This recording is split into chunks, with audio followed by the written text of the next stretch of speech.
네, 자가격리 위반의 징역형. 최근에 코로나19로 자가격리 위반자 이제 법원이 실형을 오늘 오전에 선고를 했습니다. 자가격리 위반자에 대한 이 처벌 강도가 최근에 높아지기도 했는데, 아니 감염법 관리법 위반 혐의로 구속된 27살 김모 씨 징역 4개월이 선고됐다. 그렇죠. 어떻게 봐야 되는 거죠? 사실은 수사 단계에서 구속하는 거 좀 다르거든요. 왜냐하면 1심에서 실형이 선고가 되는 거니까 법원이 이제 심리 끝에 그렇게 했다는 거 아니겠어요? 네네. 그러니까 실형을 이 사람이 자가격리 위반, 감염법 관리법, 감염법 예방법 위반한 유죄는 다툼 여지가 없었던 건데 문제는 이 사람을 풀어줄 거냐 구속시킬 거냐 그런 부분이었어요. 근데 이제 실형을 선고한 양형 이유들을 좀 보시면 반복된 무단 이탈이라는 거예요. 한 번이 아니라 여러 번 했다는 거고. 그다음에 이제 더 중요한 건 저는 두 번째인 것 같거든요. 다중이용시설을 방문했다. 예를 들어서 자가격리 위반하고 집 밖에 나왔어요. 공원을 산책했어요. 한강 고수부지를 거닐었어요. 이러면 좀 낫을 겁니다. 왜냐하면 전문가들 얘기는 야외는 그래도 좀 낫다잖아요. 이렇게 바이러스 전파하는 그런 가능성들이. 근데 지금 이 사람 같은 경우에는 무단 이탈해서 다중이용시설, 사우나 이런 것들을 방문했다는 거 아니겠습니까? 그러면 사우나 같은 경우에는 사실 사람들이 이제 밀집해서 있는 지역이기 때문에 본인이 감염시킬 가능성이 높다는 걸 알면서도 갔다는 거 아니겠습니까? 그래서 아마 그런 점들을 감안을 해서 징역 4개월. 사실은 징역 4개월이라는 게 일반적인 형벌에서는 중형은 아닙니다. 단기 자유형이라고 불러요. 1년 아래짜리는. 하지만 감염법 예방법. 어떤 의미에서 피고인 입장에서는 나 단순히 집 밖에 몇 번 나왔을 뿐인데 이렇게 얘기할 거예요. 그럼에도 불구하고 어쨌든 실형을 선고하는 거기 때문에 이게 감염법 예방법 위반 사례 중에서는 중형이 선고됐다. 우리가 이렇게 표현을 하는 거죠. 사실 방역 당국은 그동안 어떤 좀 엄정한 처벌 이런 것들을 강조해 왔는데요. 실제 과거 목소리가 준비되어 있습니다.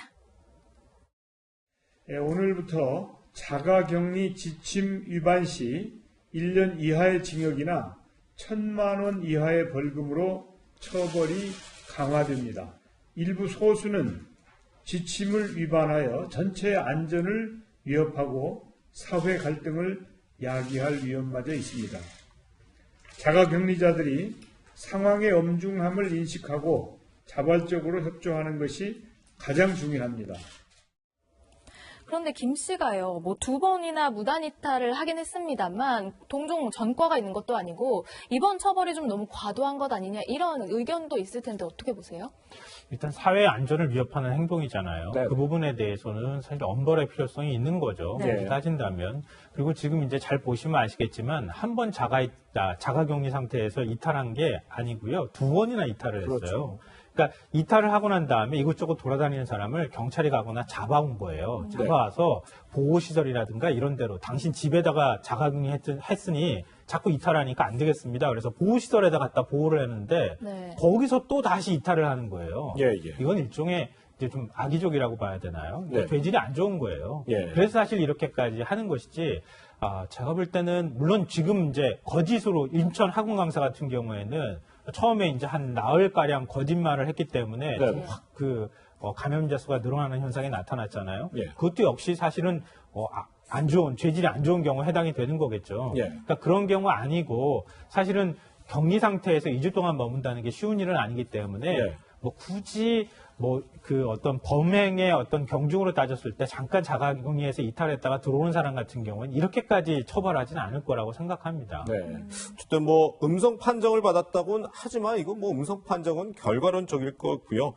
사실 이 김모 씨는 두 번째 자가격리 위반자였습니다. 이게 적발이 됐던 첫 번째 자가격리 위반자 같은 경우는 68세 A씨 미국에서 입국을 했다가 한 차례 무단 이탈을 해서 경찰이 귀가 조치하세요 해서 돌아갔는데 역시나 다시 무단 이탈을 한 경우입니다. 음식점 사우나를 경유하기도 했고요. 그래서 긴급 체포가 됐고 검찰은 지금 징역 6개월 구형해 놓은 상태인데 이게 아까 정세균 총리도 얘기했지만 지금 1년 이하의 징역이나 1,000만 원 이하 벌금으로 처벌 강화했는데 이 김 씨 사례가 앞으로의 이 자가격리 위반자 재판에서 굉장히 중요한 기준이 되겠어요. 이제 판사들이 실제로 형량을 함에 있어서 선례에 좀 구속되는 것들이 있어요. 기존 판례라든지 기존 선례, 관례. 혼자만 튀는 판결하는 거 굉장히 부담스러워합니다. 근데 이제 이게 자가격리 위반으로 징역 4개월 실형 나온 판결이 나왔기 때문에 그 다음 사건들도 여기 이제 기속되거든요. 알게 모르게. 지금 방금 송 앵커가 얘기했던 68세 사우나 어떤 분.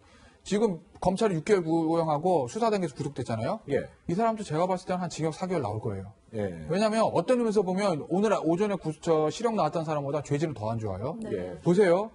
예를 들면 사우나 다중이용시설 갔다. 이건 동일합니다. 예, 예. 그 다음에 한 번이 아니라 2번 이상 반복해서 무단이탈했다. 똑같아요. 네. 지금 저 68세 할아버지 이 사람도 사우나 가가지고 신고로 저 사우나에서 다시 집으로 데려다 놨는데 또 사우나 갔다는 거 아니겠습니까? 네. 예, 예. 2번 반복 이탈이에요. 그런데 뭐가 죄질이 하나 더 안 좋냐면 뭐 본인은 억울할 수는 있으나 이런 거예요. 주거 부정 이거에 있을 수가 있어요. 왜냐하면 이 68세 미국에서 온 이 사람 같은 경우에는 처음에 이제 주소지를 쓰라고 그러잖아. 들어올 때 외국에서. 네. 네네. 그거 잘못된 다른 주소 썼다는 거예요. 예. 그러면 법원이나 검찰에 봤을 때 주거가 일정하지 않은 걸? 만약에 풀어서 막 돌아다니면 어디 가서 우리가 나중에 찾아야 되지? 이 얘기 나올 수 있거든요. 네. 그래서 아마 이 사람은 그 도주 우려가 하나 더 붙을 수도 있기 때문에 그래서 저는 아마 징역 4개월 그거보다 조금 더 나올 수도 있다고 보는 거죠. 그렇군요. 네, 이렇게 자가격리 위반자에 대한 첫 선고 결과 전해드렸습니다.